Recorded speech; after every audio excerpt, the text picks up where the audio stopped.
So hello student, this is Deepika Srivastava. तो आज जो टॉपिक हम लोग पैथोफिजियोलॉजी की शुरू करने जा रहे हैं that is from unit third हम शुरू करने जा रहे हैं। और इसमें जो सबसे पहला टॉपिक है हमारा, जो हम डिसऑर्डर की बात कर रहे हैं दैट इज़ हीमेटोलॉजिकल डिजीज़ की बात कर रहे हैं यहाँ पे। हीमेटोलॉजिकल डिजीज़ की बात कर रहे हैं, मतलब वो डिजीज़ जो हमारे रिलेटेड हैं ब्लड से या ब्लड फॉर्मिंग ऑर्गन से रिलेटेड होते हैं। मतलब ऐसे डिसऑर्डर जो हमारे ब्लड से रिलेटेड है और ब्लड फॉर्मिंग ऑर्गन से रिलेटेड है यहाँ पे। ठीक है, जब भी ब्लड की कमी हो जाती है तो हम उस कंडीशन को क्या कहते हैं? एनीमिया कहते हैं। ठीक है, जब भी हमारी बॉडी में ब्लड की कमी हो जाती है तो उस कंडीशन को हम एनीमिया कहते हैं। और एनीमिया में क्या होता है? ब्लड की कमी हो जाती है, मतलब आरबीसीज की कमी हो जाती है। और आरबीसी की कमी होती है मतलब हीमोग्लोबिन की कमी होती है। किसकी कमी होती है? हीमोग्लोबिन की कमी होती है। क्यों? क्योंकि जो हमारा आरबीसी होता है वो किसका बना होता है? हीमोग्लोबिन का बना होता है। तो हम कह सकते हैं कि एनीमिया वो कंडीशन है जिसमें हमारा हीमोग्लोबिन का कंसंट्रेशन लो हो जाता है। उस कंडीशन को हम क्या कहते हैं? एनीमिया कहते हैं। ठीक है, अगर हीमोग्लोबिन का कंसंट्रेशन लो होगा तो मतलब आरबीसी का प्रोडक्शन ऑटोमेटिक लो हो जाएगा। ठीक है, हीमोग्लोबिन का जो कंसंट्रेशन है, जो अमाउंट है, ये डिफ़र होता है, ये अलग अलग होता है अकॉर्डिंग टू द जेंडर। अगर हम मेल की बात करते हैं तो हीमोग्लोबिन का जो अमाउंट होता है वो ऑलमोस्ट 13.0 ग्राम पर डीएल होता है। फीमेल में ये होता है 11.5 ग्राम पर डीएल होता है। और न्यूबॉर्न की अगर हम बात करते हैं तो सबसे ज़्यादा होता है न्यूबॉर्न में, दैट इज़ 15.0 ग्राम पर डीएल होता है। ठीक है, तो हीमोग्लोबिन का जो कंसंट्रेशन है वो अकॉर्डिंग टू द जेंडर अलग अलग होता है। मेल में 13 होता है, फीमेल में 11.5 होता है और न्यूबॉर्न में 15.0 होता है। अगर 13 से कम होता है तो मेल क्या है? एनेमिक है। अगर 11.5 से कम होता है तो फीमेल एनेमिक है। और अगर 15 ग्राम से कम होता है तो हमारा न्यू बॉर्न एनेमिक होता है। ठीक, एनेमिक है। जब भी हीमोग्लोबिन का कंसंट्रेशन कम होता है, हीमोग्लोबिन हमारी बॉडी में कम होता है, तो जो सिम्टम्स आते हैं हमारी बॉडी में दैट इज़ क्या होते हैं कि टायर्डनेस फील होगा, थकान हमें लगेगी, वीकनेस आएगी। ठीक है, हेडेक होने लगेगा, हमें हेडेक होगा। और बहुत सारी ऐसे प्रॉब्लम है, जैसे हार्ट की प्रॉब्लम आ जाएगी, एंजाइना की प्रॉब्लम आ जाएगी। अकॉर्डिंग टू द एज ये प्रॉब्लम शुरू हो जाएगी। तो जब भी हीमोग्लोबिन की कमी होती है तो क्या हो जाती है? हमारी आंखें पीली हो जाती है, नेल्स हमारे पीले दिखने लगेंगे, हमें थकान लगने लगेगी, वीकनेस लगने लगेगी, हेडेक होने लगेगी। तो ये सारे सिम्टम्स हमारे होते हैं हमारे एनेमिक होने के मतलब हीमोग्लोबिन की कमी होने के। ठीक है, एनीमिया।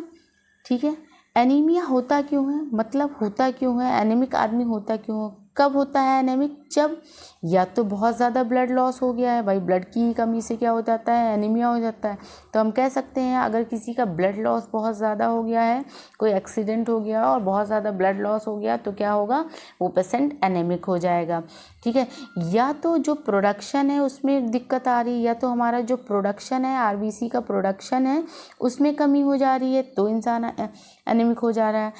या तो डिस्ट्रक्शन हो जा रहा है, मतलब हमारा जो आरबीसी बन रहा है, या तो डिस्ट्रक्शन हो जा रहा है, मतलब हमारा जो आरबीसी बन रहा है वो डिस्ट्रॉय हो जा रहा है। आरबीसी बन तो रहा है लेकिन वो हमारे काम नहीं आ रहा है। तो अगर ये तीनों प्रॉब्लम आती है तो इंसान एनेमिक हो जाता है। यहाँ पे हम प्रोडक्शन की बात कर रहे हैं क्योंकि हमारे जो डिजीज़ यहाँ पे हम डिस्कस करने जा रहे हैं वो रिलेटेड टू द प्रोडक्शन है। ठीक है, तो यहाँ पे प्रोडक्शन की बात कर रहे हैं। तो सबसे पहला जो हमारा टॉपिक है दैट इज़ आयरन डिफिशियंसी। अगर आयरन की कमी हो जाती है तो क्या होगा? हमारे आरबीसी के प्रोडक्शन में प्रॉब्लम आएगी। ठीक है, आयरन, हमारा जो हीमोग्लोबिन होता है, आयरन डिफिशियंसी की बात हम शुरू करते हैं यहाँ से। हमारा जो हीमोग्लोबिन होता है ये दो चीज़ों से मिलकर बना होता है। एक तो हमारा हीम, दूसरा हमारा क्या है? हीमोग्लोबिन। और ये जो हीम है ये आयरन सब्सटेंस को कंटेन करता है, ठीक है। मतलब जो हमारा हीम है ये आयरन का ही बना होता है। तो अगर आयरन की कमी हो जाएगी हमारी बॉडी में तो क्या होगा, हमारा आयरन की कमी हो जाएगी हमारी बॉडी में तो क्या होगा कि हीमोग्लोबिन नहीं बन पाएगा, और हीमोग्लोबिन की जब कमी हो जाएगी तो हमारे आरबीसीज में रिडक्शन हो जाएगा। हमारा आरबीसी बनता कहाँ है, हम इस चीज़ की बात कर लेते हैं। हमारा आरबीसी का प्रोडक्शन होता कहाँ है, हमारे आरबीसी का प्रोडक्शन हमारे बोन मैरो में होता है। ये हमारे बोन मैरो में आरबीसी का प्रोडक्शन होता है और वहीं पे इस आयरन की ज़रूरत पड़ती है, ठीक है। बोन मैरो में ही क्या होता है, हमारे आरबीसीज बनते हैं और वहीं पे हमारे बोन मैरो में ही आयरन की ज़रूरत पड़ती है। तो हम देखते हैं कि बोन मैरो में कौन कौन से स्टेप्स को फॉलो करते हुए हमारी आरबीसीज बनती है। तो ये हमारी बोन मैरो हो गई, ये हमारी बोन मैरो हो गई। और यहाँ पे क्या होता है, हमारा सबसे पहला स्टेप जो होता है या हमारे बोन मैरो में होता है हिमेटोपोइटिक स्टेम सेल। यहाँ पे क्या होता है, हिमेटोपोइटिक स्टेम सेल होता है, जिससे हमारा क्या बनता है, माइलॉइड स्टेम सेल बनता है। माइलॉइड स्टेम सेल बनता है और माइलॉइड स्टेम सेल से हमारे 3 सेल बनते हैं। पहला हमारा जो बनता है वो बनता है प्रोइरिथ्रोब्लास्ट, प्रोइरिथ्रोब्लास्ट बनता है। दूसरा जो सेल हमारा बनता है वो है इरिथ्रोब्लास्ट ब्लास्ट। तीसरा जो हमारा सेल बनता है दैट इज नॉर्मोब्लास्ट, नॉर्मोब्लास्ट। इसके बाद हमारा बनता है रेटिकुलोसाइट, रेटिकुलोसाइट। और इसके बाद हमारा बनता है इरिथ्रोसाइट, इसके बाद हमारा बनता है इरिथ्रोसाइट्स। और इसी इरिथ्रोसाइट्स को हम क्या कहते हैं, आरबीसी कहते हैं, ठीक है। तो हमारे जो हिमेटोलॉइटिक स्टेम सेल हैं यहाँ से ही ये हमारे क्या यहाँ पे क्या होता है, हमारा न्यूक्लियस होता है, हमारा साइटोप्लाज्म हो गया, ये हमारा साइटोप्लाज्म हो गया, ये हमारा साइटोप्लाज्म हो गया और ये न्यूक्लियस हो गया, ठीक है। तो इन ईच स्टेप, सारे स्टेप्स में हमारे क्या होते हैं, साइटोप्लाज्म होते हैं और न्यूक्लियस होते हैं, साइटोप्लाज्म होते हैं और न्यूक्लियस होते हैं, साइटोप्लाज्म होते हैं, न्यूक्लियस होते हैं, साइटोप्लाज्म होते हैं और न्यूक्लियस होता है। लेकिन जब हम रेटिकुलोसाइट्स में आते हैं तो हमारा ये जो साइटोप्लाज्म है ये आउट हो जाता है। हमारा ये जो साइटोप्लाज्म है जब इस सारे स्टेप्स में हमारे थे ये आउट हो जाता है, ठीक है, ये बाहर निकल जाता है और फिर हमारा मैच्योर आरबीसीज बन जाते हैं, फिर हमारे मैच्योर आरबीसीज बन जाते हैं। तो इन सारे स्टेप्स में हमारे साइटोप्लाज्म और न्यूक्लियस होता है। हिमेटोपोइटिक स्टेम सेल में भी होता है, माइलॉइड स्टेम सेल में भी होता है, प्रोइरिथ्रोब्लास्ट में भी होता है, इरिथ्रोब्लास्ट में होता है और नॉर्मोब्लास्ट में होता है। लेकिन जैसे ही ये नॉर्मोब्लास्ट से फिर दूसरा स्टेप आता है हमारा रेटिकुलोसाइट्स, इसमें हमारा क्या होता है, न्यूक्लियस आउट हो जाता है और उसके बाद हमारा इरिथ्रोसाइट्स बन जाता है, मैच्योर आरबीसीज बन जाती हैं। तो इस तरह से हमारे आरबीसीज का प्रोडक्शन होती है हमारे बोन मैरो में, ठीक है। तो जब भी हमारी बॉडी में आयरन की कमी होती है, अब आयरन की कमी कैसे हो जाएगी, आयरन डिफिशियंसी की हम बात कर रहे हैं यहाँ पे, आयरन डिफिशियंसी की यहाँ पे हम बात कर रहे हैं। तो आयरन की कमी कैसे हो जाएगी, या तो हमारी जो सप्लाई है वो रिड्यूस हो रही है, मतलब हम जो डाइट ले रहे हैं उसमें हमारे आयरन नहीं है, ठीक है। जो भी हम डाइट खा रहे हैं उसमें क्या है, आयरन नहीं है। और आयरन हम कहाँ से लेते हैं, आयरन का सोर्स क्या है, हमारी डाइट से ही होता है। हम क्या करते हैं, जो भी हम मीट मछली खाते हैं, जो भी हरी सब्जियाँ खाते हैं, उसी में हमारे आयरन होते हैं, ठीक है। तो या तो हमारी सप्लाई कम है, किसकी, आयरन की सप्लाई कम है, या तो हमारा जो है डिमांड ज़्यादा है, या तो हमारा डिमांड ज़्यादा है, या तो हमारा जो एब्जॉर्प्शन है आयरन का हमारी बॉडी में, एब्जॉर्प्शन है आयरन का हमारी बॉडी में वो कम है। या तो हमारी सप्लाई कम है, या तो हमारा एब्जॉर्प्शन कम है, या हमारा डिमांड ज़्यादा है। सप्लाई मतलब हम सही अमाउंट में जो भी हम खा रहे हैं उसमें आयरन नहीं जा रहा है। डिमांड मतलब अगर कोई लेडी प्रेग्नेंट है प्रेगनेंसी की बात कर रहे हैं, अगर कोई लेडी प्रेग्नेंट है तो उसमें क्या है, आयरन का डिमांड ज़्यादा हो जा रहा है। और अगर हम सफिशिएंट अमाउंट में आयरन इनटेक नहीं कर रहे हैं, जो भी हम खाना ले रहे हैं उसमें आयरन की क्वांटिटी सफिशिएंट अमाउंट में नहीं है, तो क्या होगा, हमारे डिमांड को फुलफिल नहीं कर पाएगा और आयरन की कमी हो जाएगी। ठीक है, या तो एब्जॉर्प्शन, या तो हम आयरन खा रहे हैं वो हमारी बॉडी में, हमारे इंटेस्टाइन में एब्जॉर्ब नहीं हो रही है। तो जब एब्जॉर्ब नहीं होगी तो वो क्या होगा, आरबीसी का प्रोडक्शन ही नहीं कर पाएगी। ठीक है, तो इसी से क्या हो जाता है, हमारे अंदर आयरन डिफिशियंसी हो जाती है। ओके, चलिए अब हम देख लेते हैं कि पैथोजेनेसिस क्या है। पैथोजेनेसिस क्या है, ठीक है, तो यहाँ पे क्या लिखा है कि body use iron for production of RBC in bone marrow. Bone marrow में क्या होता है, आरबीसी बनता है, और आरबीसी के प्रोडक्शन के लिए बॉडी हमारी किसको यूज़ करेगी, तो आयरन को यूज़ करेगी। और जब हमारी बॉडी को सफिशिएंट अमाउंट में आयरन नहीं मिल पाएगा, जब हमारी बॉडी को सफिशिएंट अमाउंट में आयरन नहीं मिल पाएगा, क्यों नहीं मिल पाएगा, या तो सप्लाई कम है, जो हम खा रहे हैं इनएडिक्वेट डाइटरी इनटेक है, मतलब हम अच्छे से खा नहीं रहे हैं, हम जो भी खा रहे हैं उसमें हमारे आयरन का इनटेक कम है, या तो किसी का बहुत ज़्यादा ब्लड लॉस हो गया है, या जो एब्जॉर्प्शन है आयरन का वो कम हो गया है, या डिमांड हमारा ज़्यादा हो गया है। ठीक है, तो इस केस में क्या होगा कि आयरन हमें बॉडी में सफिशिएंट क्वांटिटी में नहीं मिल पा रहा है। तो जब हमें आयरन सफिशिएंट क्वांटिटी में मिलेगा ही नहीं, हमारी बॉडी में जाएगा ही नहीं, तो बोन मैरो में इसकी डिलीवरी क्या हो जाएगी, रिड्यूस हो जाएगी। बोन मैरो में क्या होगी, उसकी डिलीवरी रिड्यूस हो जा रही है। तो हमारा जो बोन मैरो है वो आयरन के अब्सेंस में, आयरन की कमी की वजह से जो आरबीसीज बनाएगा वो स्मॉल साइज आरबीसी बन जाएंगी। ठीक है, क्यों, क्योंकि यहाँ पे आयरन की कमी है, तो हमारी जो आरबीसीज बनेगी वो कैसी बनेगी, स्मॉल साइज की बनेगी, और उसे हम क्या कहते हैं, माइक्रोसाइटोसिस कहते हैं। और जो हमारी आरबीसीज बनेगी वो कैसी होगी, उसका कलर फेडेड रहेगा, लेस कलर आरबीसी बनेगी, जिसे हम कहते हैं हाइपोक्रोमिया। ठीक है, और ये सारी चीज़ें हो किसकी वजह से रही है, तो ये आयरन डिफिशियंसी की वजह से हो रही है। पुराने अगर पेपर्स हम देखते हैं, प्रीवियस ईयर के पेपर्स की बात करते हैं, तो उसमें ये जो क्वेश्चन है आयरन डिफिशियंसी का, ये 2019-20 में आया है, 5 नंबर का आया है, और इस तरह से पूछा गया है कि define anaemia, elaborate iron deficiency anaemia. Anaemia क्या होता है और आयरन डिफिशियंसी एनीमिया को बताना है हमें यहाँ पे।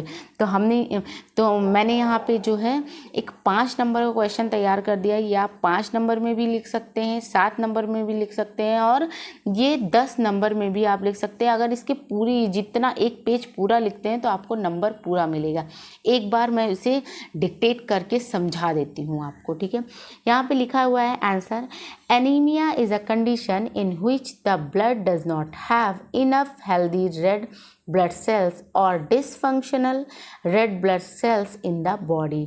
एनीमिया वो कंडीशन होती है जब हमारी बॉडी को हेल्दी रेड ब्लड सेल्स नहीं बन पाती है, नहीं मिलती है, या हमारी जो रेड ब्लड सेल्स बन रही है वो अच्छे से काम नहीं कर रही है। इस केस को हम क्या कहते हैं, एनीमिया कहते हैं।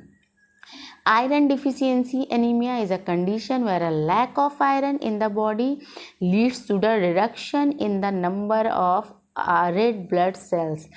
Iron is used to produce red blood cells which help store and carry oxygen in the blood. Iron क्या करता है, आरबीसी के प्रोडक्शन में हेल्प करता है, और ये क्या करता है, लंग्स से आयरन क्या करता है, आयरन क्या करता है, हमारे लंग्स से हमारे ऑक्सीजन को कैरी करता है, और हमारी टिश्यू तक ले जाता है। ठीक है, टिश्यू तक ले जाता है। तो जब आयरन क्या करता है, आरबीसी को प्रोड्यूस करने में हेल्प करता है, और ऑक्सीजन को हमारे ब्लड में हमारे टिश्यूज़ में पहुंचाता है। ठीक है, आयरन डिफिशियंसी कंडीशन क्या होती है, एनीमिया क्या होती है, जब आयरन की कमी हो जाती है हमारी बॉडी में।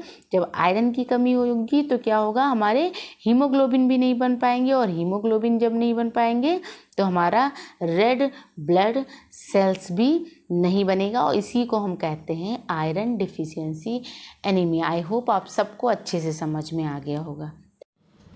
तो चलिए स्टूडेंट, हम नेक्स्ट टॉपिक शुरू करते हैं, जिसका नाम है megaloblastic anaemia. Megaloblastic anaemia, megaloblastic anaemia का मतलब क्या होता है? Deficiency of vitamin B12 and folic acid. अगर विटामिन B12 और फोलिक एसिड की कमी हो जाती है तो हमारा मेगालोब्लास्टिक एनीमिया हो जाता है। विटामिन B12 और फॉलिक एसिड जो है ये हमें डेयरी प्रोडक्ट से मिलता है, ये भी हम इनटेक करते हैं, खाते हैं, डेयरी प्रोडक्ट से मिलता है स्पेशली, और हमारे मीट से मिलता है या हम फिश खाते हैं तो मिलता है। इसका जो सोर्स है वो वेजिटेबल्स नहीं है, इसीलिए अगर हम वेजिटेरियन हैं तो हमें डेयरी प्रोडक्ट ज़रूर यूज़ करना चाहिए, और अगर हम नॉनवेज खाते हैं तब तो हमें सफिशिएंट अमाउंट में विटामिन B12 और फॉलिक एसिड मिलता ही है। ठीक है, विटामिन B12 और फॉलिक एसिड जो है ये हेल्प करता है DNA की सिंथेसिस में, डीएनए की सिंथेसिस में हेल्प करता है, और डीएनए से ही हमारा बना होता है न्यूक्लियस।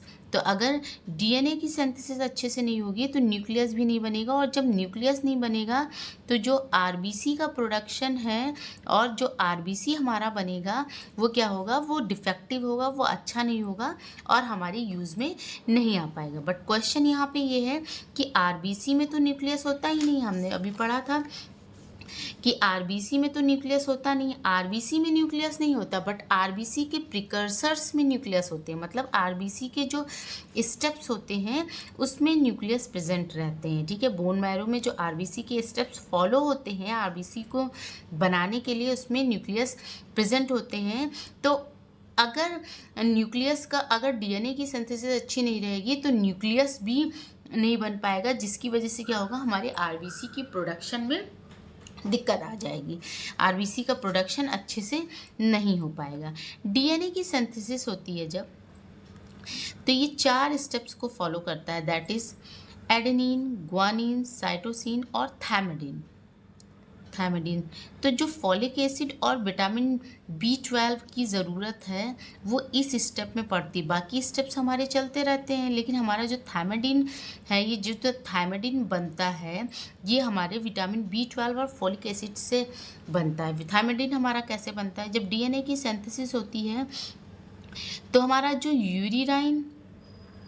यूरिडाइन मोनोफास्फेट होता है जिसे हम शॉर्ट फॉर्म में कहते हैं UMP, ये कन्वर्ट होता है हमारा थायमिडिन मोनोफास्फेट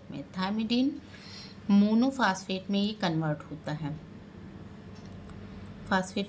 होता है, जिसे हम कहते हैं TMP। और इसके कन्वर्जन के बीच में एक स्टेप होता है जिसमें क्या होता है, हमारा THF is converted into DHF।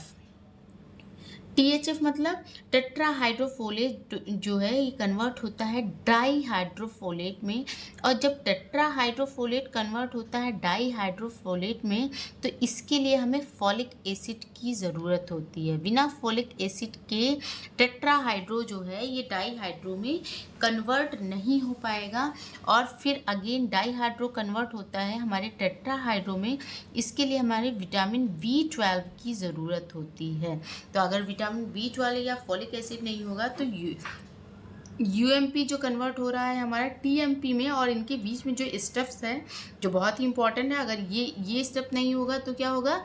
ये इसमें कन्वर्ट नहीं हो पाएगा। तो इसके लिए हमें फॉलिक एसिड और विटामिन B12 की ज़रूरत होती है। THF को जब कन्वर्ट होता है DHF में तो फॉलिक एसिड की वजह से होता है, फॉलिक एसिड के हेल्प से होता है, और जब DHF कन्वर्ट होता है हमारा THF में तो विटामिन B12 की हेल्प से होता है। तो जब भी विटामिन B12 या फॉलिक एसिड की कमी हो जाती है तो ये कन्वर्जन नहीं हो पाता है, जिसकी वजह से क्या होता है, हमारे डीएनए की सिंथेसिस भी अच्छी नहीं होती है, और जब डीएनए की सिंथेसिस अच्छी नहीं होगी तो क्या होगा, हमारा न्यूक्लियस भी अच्छा नहीं मिलेगा, न्यूक्लियस भी मैच्योर नहीं मिलेगा हमें, और जब न्यूक्लियस मैच्योर नहीं मिलेगा, न्यूक्लियस सही से नहीं बनेगा तो क्या होगा, हमारी जो ये स्टेप्स हैं, ठीक है, इसमें क्या हुआ, डीएनए विटामिन B12 और फॉलिक एसिड की वजह से क्या हुआ, डीएनए की सिंथेसिस अच्छे से नहीं हो पाई, जिसकी वजह से न्यूक्लियस नहीं बन पाया।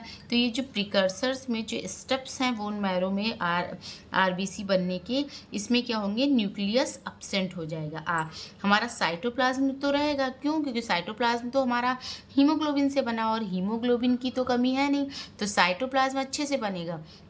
बट हमारा न्यूक्लियस नहीं बन पाएगा, जिससे क्या होगा, अब न्यूक्लियस इसमें से एब्सेंट हो गया, तो न्यूक्लियस जब एब्सेंट हो गया तो क्या होगा, हमारे साइटोप्लाज्म का साइज बड़ा हो जाएगा, है ना। अब इसमें न्यूक्लियस था है ही नहीं, तो क्या होगा, इसमें साइटोप्लाज्म का साइज बड़ा हो जाएगा, और इसी बड़े साइज को, लार्जर साइज को हम क्या कहते हैं, मेगालोब्लास्ट। क्या होता है इसमें कि न्यूक्लियस पहले स्टेप में था, लेकिन अब क्या हुआ, डीएनए की सिंथेसिस हो नहीं पा रही है, तो न्यूक्लियस धीरे धीरे क्या हो गया, श्रिंक हो गया। और क्या हो गया, जब तक प्रोइरेथ्रोब्लास्ट के स्टेप में आया तो हमारा ये न्यूक्लियस क्या हो गया, श्रिंक होके बिल्कुल गायब ही हो जाता है, जिसकी वजह से क्या होता है, हमारा साइटोप्लाज्म ही रह जाता है सिर्फ। तो साइटोप्लाज्म का जो स्पेस है, साइटोप्लाज्म हो जाता है वो लार्जर इन साइज हो जाता है, और इसी लार्जर साइज को हम कहते हैं मेगालोब्लास्ट। और हमारा जो आरबीसी है ये भी हमारे लार्जर साइज के रहेंगे, तो इसको हम कहते हैं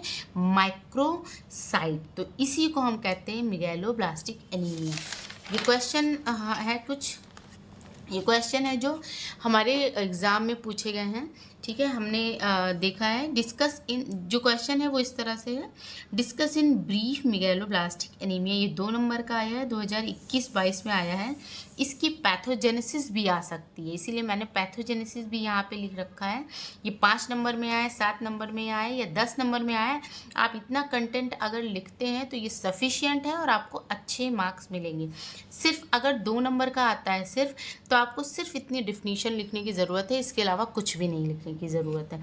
एक बार मैं फिर से इसे रिवाइज कर देती हूँ जो मैंने लिखा है।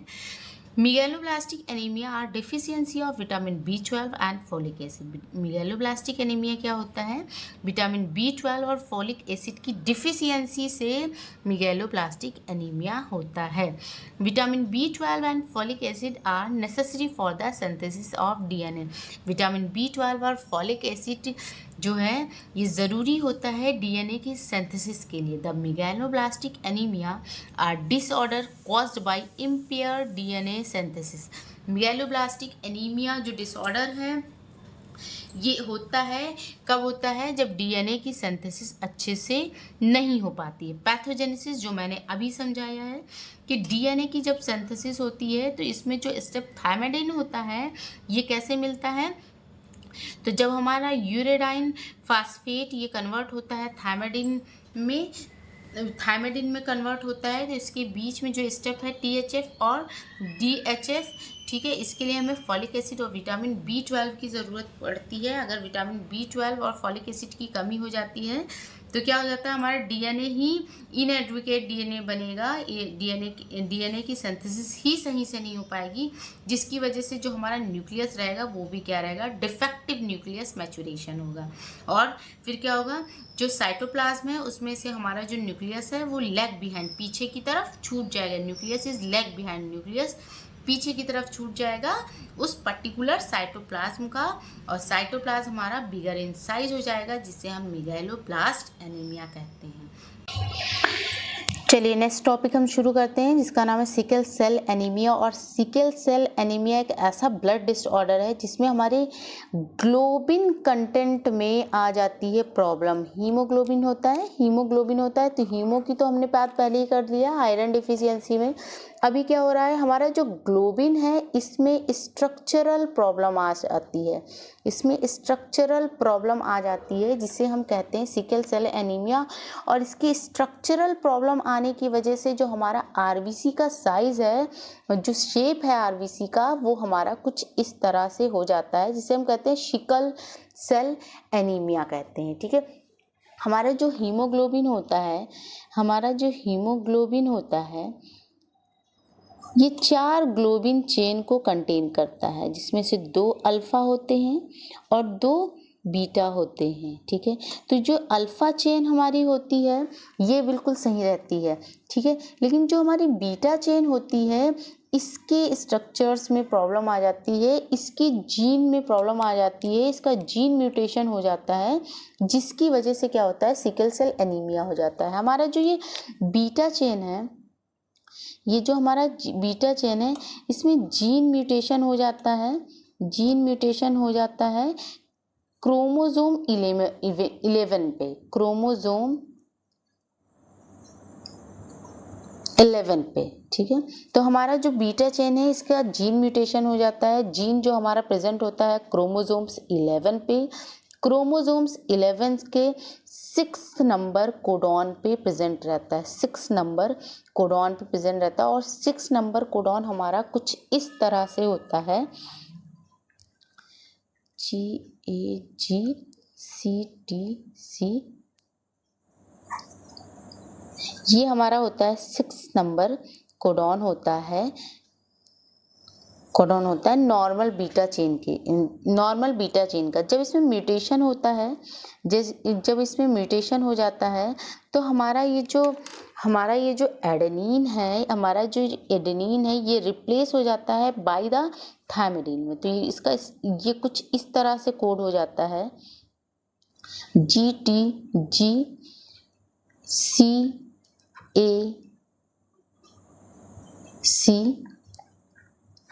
तो क्या हुआ कि हमारा जो एडेनिन है ये रिप्लेस हो जाता है बाय द थायमिडिन। तो एडेनिन की जगह थायमिडिन चला जाता है और थायमिडिन की जगह एडेनिन चला जाता है।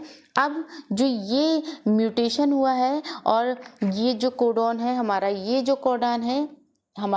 कोडॉन है ये कोड करेगा किसके लिए, ग्लूटामिक एसिड के लिए कोड करेगा, ग्लूटामिक एसिड के लिए कोड करेगा। और जब म्यूटेशन हो जाएगा तो ये किसके लिए कोड करेगा, तो ये वोलाइन के लिए कोड करेगा। ये किसके लिए कोड करेगा, वोलाइन के लिए करेगा। तो ग्लूटामिक एसिड मतलब इससे क्या बनेगा, हमारा हीमोग्लोबिन ए बनेगा, जो हमारी बॉडी में जिसका परसेंटेज कितना होता है 95 to 98% होता है। और हीमोग्लोबिन ए जो है ये हमारी आरबीसीज में जाएंगी, आरबीसीज में क्या हो जाएंगी, डिस्पर्स हो जाएंगी। और इसका शेप कुछ इस तरह होता है, ठीक है। तो नॉर्मल आरबीसी हमारी कैसी होती है, कुछ इस तरह से होती है, बाइकॉन्वेव होती है, सर्कुलर होती है, ठीक है। लेकिन अभी यहाँ पे वोलाइन के लिए कोड कर रहा है, तो इससे क्या होगा, हमारा जो हीमोग्लोबिन ए है ये रिप्लेस हो जाएगा हीमोग्लोबिन एस से रिप्लेस हो जाएगा। और हीमोग्लोबिन एस जो है ये एबनॉर्मल फॉर्म ऑफ हीमोग्लोबिन होता है, जिसकी वजह से क्या होगा कि जो हमारा आरबीसी का स्ट्रक्चर है, शेप है, वो कुछ इस तरह से हो जाएगा। और इसी को हम कहते हैं सिकल सेल, इसी शेप को हम क्या कहते हैं, सिकल सेल। तो सिकल सेल एनीमिया में हमने देखा कि किस तरह से हमारे बीटा चेन के स्ट्रक्चर में चेंजेस आता है। उसके कोडॉन के 6 नंबर कोडॉन पे एक एडेनिन के चेंज होने से क्या हो जाता है, इस तरह से हमारी आरबीसीज जो है, हीमोग्लोबिन ए जो है हीमोग्लोबिन एस में कन्वर्ट हो जाता है और उसका शेप कुछ इस तरह से हो जाता है। यहाँ पे सिकल सेल एनीमिया हमने लिख रखा है, अभी तक क्वेश्चन इस पे नहीं आया। लास्ट के 3 ईयर के मैंने क्वेश्चन पेपर उठाए थे तो उसमें कोई क्वेश्चन मुझे मिला नहीं, बट हाँ ये इम्पोर्टेंट है और ये एक पेज में मैंने कर दिया है। अगर ये 2 नंबर का आता है तो आपको सिर्फ डिफिनीशन लिखना है, लेकिन अगर ये 5, 7 या 10 नंबर का आता है तो आपको ये पूरा लिखना पड़ेगा। एक बार इसको भी मैं डिस्क्राइब कर देती हूँ। लिखा है sickle cell anaemia is an inherited blood disorder marked by defective hemoglobin। inherited का मतलब होता है ये ऐसा ब्लड डिसऑर्डर है जो आपको आपके पेरेंट्स से मिलता है, और ये खुद से भी डेवलप हो सकता है, बट जनरली ये जो कॉज होता है ये क्या होता है, ये इनहेरिटेड होता है, ये पेरेंट्स से चिल्ड्रन में आता है, ठीक है। और इसमें क्या होता है, हीमोग्लोबिन में डिफेक्टिव हो जाता है। इसमें क्या होता है, ग्लोबिन पार्ट में, ग्लोबिन के स्ट्रक्चर में डिफेक्टिवनेस आ जाती है, जिससे हम कहते हैं सिकल सेल एनीमिया। जिसमें क्या होता है, red blood cells are damage, जिसमें हमारी आरबीसीज डैमेज्ड हो जाती हैं और उसके शेप में चेंजेस आ जाती हैं। नॉर्मल आरबीसी हमारी कुछ इस तरह से होती है और सिकल सेल आरबीसीज हमारी कुछ इस तरह से होती है। पैथोजेनेसिस देख लेते हैं। तो इसमें लिखा है haemoglobin consist 4 globin chain. Haemoglobin जो होती है ये 4 ग्लोबिन चेन कंसिस्ट करती है, 2 अल्फा चेन होती है और 2 बीटा चेन होती है। जो हमारी बीटा ग्लोबिन चेन होती है उसमें म्यूटेशन होता है 6 पोजीशन पे ऑफ बीटा ग्लोबिन चेन के, और क्रोमोसोम्स 11 पे, है ना। ये 6 नंबर जो कोडॉन है ये कहाँ पे अवेलेबल रहता है हमारा, तो ये अवेलेबल रहता है 6 नंबर कोडॉन हमारा अवेलेबल रहता है कहाँ, क्रोमोसोम 11 पे। तो eight 6th codon is GAG, ये 6 कोडॉन हमारा क्या रहता है, GAG और GTG होता है, ठीक है। तो एडेनिन का जो है ये रिप्लेस हो जाता है विद द थायमाइडिन, जब म्यूटेशन होता है, ठीक है, तो क्या हो जाता है, एडेनिन विद रिप्लेस विद थायमाइडिन।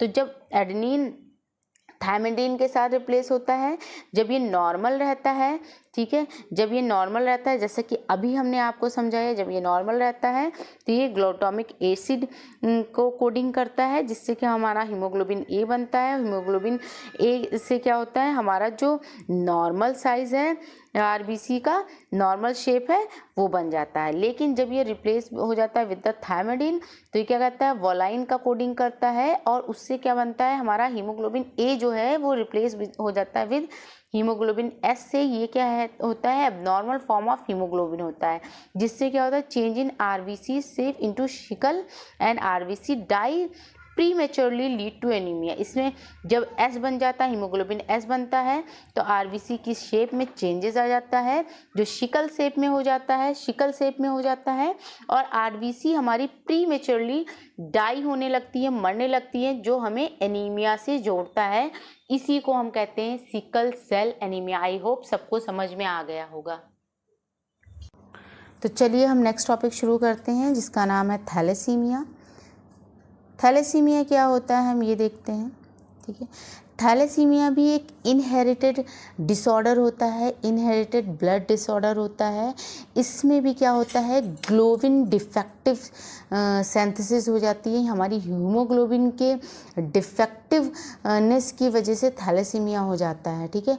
तो ये क्या होता है, इनहेरिटेड डिजीज़ है, जेनेटिक डिजीज़ है, मतलब इसमें क्या होता है, जो हमारा हीमोग्लोबिन होता है उसमें डिफेक्टिवनेस आ जाती है। हमने पढ़ा था कि हीमोग्लोबिन जो होती है उसमें जो चेन होती है, ग्लोबिन चेन होती है, वो 4 चेन होती है, जिसमें हमारा 2 अल्फ़ा होता है, 2 अल्फ़ा होता है और 2 बीटा होता है। सिकल सेल एनीमिया में हमने क्या पढ़ा था कि हमारी जो ये चेन है, इसमें क्या हो रहा था कि एडेनिन जो है थायमीन से, एडेनिन जो है ये थायमीन से रिप्लेस हो जा रहा था कोडोन पे।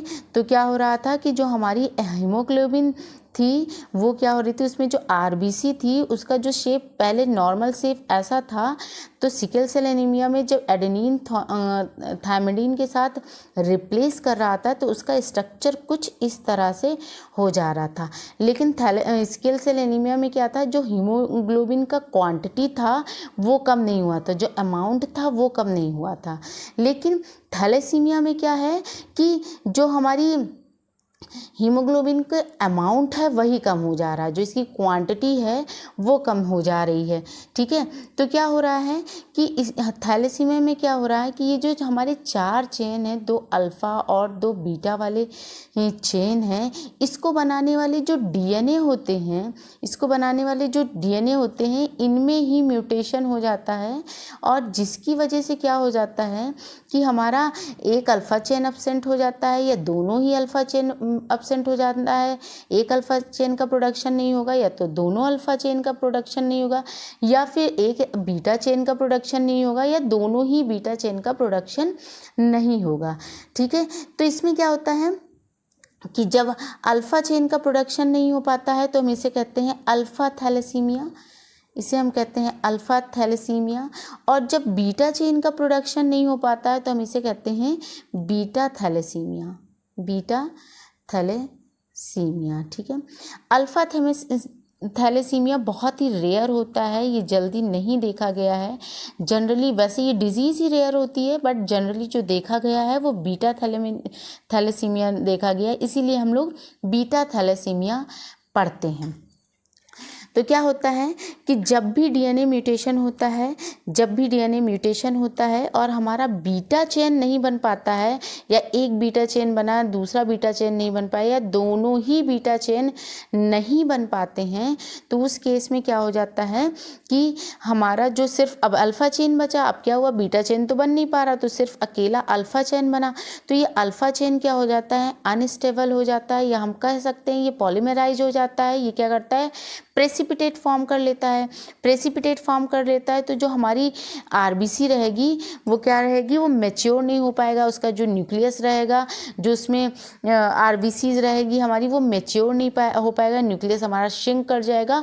और एट लास्ट क्या होगा, जो हमारी आरबीसी रहेगी वो उसको रैप्चर करना शुरू कर देगा। ये जो अल्फा चेन है हमारा क्या करेगा, आरबीसी को रैप्चर करना शुरू कर देगा, इसको डिस्ट्रॉय करना शुरू कर देगा। और इसी को हम क्या कहते हैं, थैलेसीमिया कहते हैं। इसी को हम क्या कहते हैं, थैलेसीमिया कहते हैं। इसमें क्या होता है कि हमारी हीमोग्लोबिन की क्वांटिटी ही कम हो जाती है। क्यों? क्योंकि हमारा हीमोग्लोबिन ए बन ही नहीं पा रहा है। क्यों? क्योंकि हमारा बीटा चेन या तो एब्सेंट हो जा रहा है, या अल्फा चेन एब्सेंट हो जा रहा है, या दोनों ही बीटा चेन एब्सेंट हो जा रहे हैं, या दोनों ही अल्फा चेन एब्सेंट हो जा रहा है, जिसकी वजह से क्या हो रहा है कि हमारा जो हीमोग्लोबिन है ये बन ही नहीं पा रहा है। ठीक है, तो इसी को हम थैलेसीमिया कहते हैं। इसका भी नोट्स बनाया है मैंने, देखते हैं हम।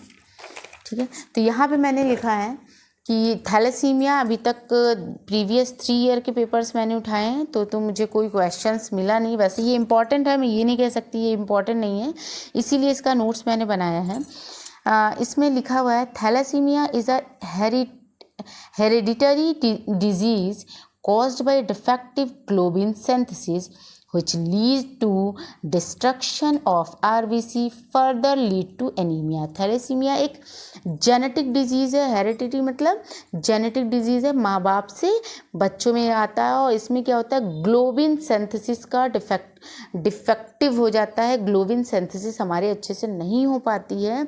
ठीक है, जिसकी वजह से क्या होता है, हमारा आरबीसी रैप्चर हो जाता है, डिस्ट्रॉय हो जाता है, उसका डिस्ट्रक्शन हो जाता है, और यही हमें एनीमिया कॉज करता है। ठीक है, इसका पैथोजेनेसिस देख लेते हैं। लिखा when DNA mutation in cell that are responsible for haemoglobin production. जो सेल, जो डीएनए, जिस सेल में जो डीएनए हीमोग्लोबिन प्रोडक्शन के लिए रिस्पॉन्सिबल होता है, उस डीएनए में ही म्यूटेशन हो जाता है। और हीमोग्लोबिन हमारा दो चीज़ों से बना रहता है। एक तो हीम रिंग, दूसरा हमारा 4 ग्लोबिन चेन से, जिसमें हमारे 2 अल्फ़ा होते हैं और 2 बीटा होते हैं। तो जब हमारे बीटा चेन में या अल्फ़ा चेन में, यहाँ पे सिर्फ मैंने बीटा चेन को दिखाया है क्योंकि अल्फ़ा चेन का जो म्यूटेशन होता है वो रेयर होता है। जनरली ज़्यादा जो होता है वो बीटा चेन का होता है, इसीलिए मैंने यहाँ पे सिर्फ बीटा चेन लिखा है। ठीक है, बट आप लिख सकते हैं कि अगर अल्फ़ा चेन का म्यूटेशन होता है, ये अल्फ़ा हो गया, ये बीटा हो गया, कि अगर अल्फ़ा चेन का म्यूटेशन होता है तो हम इसे कहते हैं अल्फ़ा थैलेसीमिया कहते हैं। ठीक है, अगर एक अल्फ़ा नहीं बना या दोनों ही अल्फ़ा चेन नहीं बना तो हम इसे कहेंगे अल्फ़ा थैलेसीमिया कहेंगे। और अगर बीटा चेन का म्यूटेशन होता है, मतलब एक बीटा चेन नहीं बना या दोनों ही बीटा चेन नहीं बने, कंप्लीट या partial absence of beta chain, या तो एक बीटा चेन नहीं बनता है या दोनों ही बीटा चेन नहीं बनते हैं, इस केस में क्या होता है कि हमारा जो haemoglobin A is called adult, है ना। तो हीमोग्लोबिन ए क्या होता है, वो डिक्रीज़ होना शुरू हो जाता है। अल्फ़ा चेन जो हमारा बन रहा है, ठीक है, alpha chain synthesis normal, alpha chain की सिंथेसिस नॉर्मल रहती है, बट ये अनस्टेबल होते हैं। ठीक है, ये पॉलीमराइज हो जाते हैं, ये क्या करते हैं, प्रेसिपिटेशन कॉज कर देते हैं। और ये फिर क्या होता है, इमेच्योर आरबीसी का प्रोडक्शन होता है। ठीक है, इमेच्योर आरबीसी का प्रोडक्शन होता है, और ये क्या करना शुरू कर देते हैं, हमारे आरबीसी को डिस्ट्रॉय कर देते हैं। आरबीसी सेल मेम्ब्रेन डैमेज हो जाती है, और क्या हो जाता है, थैलेसीमिया कॉज हो जाता है। तो इसी को हम क्या कहते हैं, थैलेसीमिया। आई होप आप सबको समझ में आ गया होगा। चलिए तो हम नेक्स्ट टॉपिक की तरफ बढ़ते हैं, और हमारा जो नेक्स्ट टॉपिक है that is heredity acquired anaemia, जिसमें हमारा आता है हीमोफीलिया। हेरिडिटी का मतलब होता है कि ऐसा डिजीज़ जो आपकी पेरेंट्स से आता हो, मतलब पेरेंट्स से बच्चों में जाता है। एक्वायर्ड भी यहाँ पे लिखा है, इसका मतलब ये क्या है कि you are not born with the condition but you develop it. कोई ज़रूरी नहीं है कि आपका ये डिजीज़ आपके जीन से ही आया हो, ये डिजीज़ खुद से भी डेवलप हो सकती है, इसीलिए इसको कहा गया है हेरिडिटी एक्वायर्ड एनीमिया। इसमें हमारा आता है हीमोफीलिया हीमोफीलिया और हीमोफीलिया क्या होता है ये हम देखते हैं। लिखा है haemophilia is an inherited bleeding disorder in which the blood does not clot properly. Haemophilia एक ऐसा जेनेटिक डिजीज़ है, ऐसा जेनेटिक ब्लीडिंग डिसऑर्डर है जिसमें हमारा ब्लड क्लॉट ही प्रॉपरली तरीके से नहीं होता। और जब ब्लड क्लॉट प्रॉपरली तरीके से नहीं होगा तो क्या होगा, जब भी हमें चोट लगेगी तो क्या होगा, हमारा खून बहता रहेगा, वो जल्दी क्लॉट ही नहीं होगा। तो इसी डिजीज़ को हम क्या कहते हैं, हीमोफीलिया कहते हैं। पैथोजेनेसिस देखते हैं कि ऐसा क्यों होता है। Hemophilia occurs because of a defect of the clotting factor gene on the X chromosome. Haemophilia तब होता है जब जो हमारा क्लॉटिंग फैक्टर जीन होता है, जो हमारे X क्रोमोसोम्स पे अवेलेबल होता है, इसमें डिफेक्ट आ जाता है। म्यूटेशन और change in one of the gene that provide instruction for making the clotting factor. उस जीन में म्यूटेशन हो जाता है, उस जीन में चेंजेस आ जाते हैं जो क्लॉटिंग फैक्टर को बनने के लिए इंस्ट्रक्शंस देता है। उसी जीन में म्यूटेशन हो जाता है, जिसकी वजह से क्या होता है कि जो क्लॉटिंग प्रोटीन का जो वर्किंग कंडीशन है, जो वर्किंग है, उसे क्या करता है, ये प्रिवेंट कर देता है। प्रिवेंट मतलब स्टॉप करना, रोकना, ठीक है। तो ये क्या करता है, क्लॉटिंग प्रोटीन के वर्किंग को ही क्या करता है, स्टॉप कर देता है, जिसकी वजह से अगर छोटी सी भी चोट लगती है, bleeding a lot even from very small injury, अगर छोटी सी भी चोट लगती है तो क्या होगा, ब्लीडिंग बहुत ज़्यादा होगा। क्यों? क्योंकि जो क्लॉट है, ब्लड क्लॉट है, वो ही नहीं बन पाता है। इसी को हम क्या कहते हैं, हीमोफीलिया। तो हीमोफीलिया हमें समझ में आ गया। हीमोफीलिया कैसी कंडीशन है, ऐसी कंडीशन है कि जो हमारे क्लॉटिंग फैक्टर के जीन होते हैं, वो जीन कहाँ अवेलेबल रहते हैं, हमारे एक्स क्रोमोसोम पे। तो इन जीन में ही डिफेक्ट आ जाता है।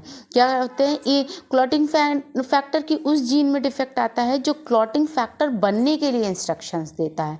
तो जब इसमें डिफेक्ट आ जाता है तो ये क्या करता है, क्लॉटिंग प्रोटीन के वर्किंग को क्या कर देता है, स्टॉप कर देता है, प्रिवेंट कर देता है, रोक देता है। जिसकी वजह से क्या होता है कि जब भी चोट लगती है तो ब्लीडिंग बहुत ज़्यादा होती है, और क्लॉटिंग फैक्टर ना बनने की वजह से हमारी ब्लीडिंग स्टॉप ही नहीं हो पाती। उसी को हम कहते हैं हीमोफीलिया। तो ये हमारे सारे रहे ब्लड डिसऑर्डर। आई होप आप सबको अच्छे से समझ में आ गया होगा। इसके सारे नोट्स आपको डिस्क्रिप्शन में मिल जाएंगे। Okay, thank you so much.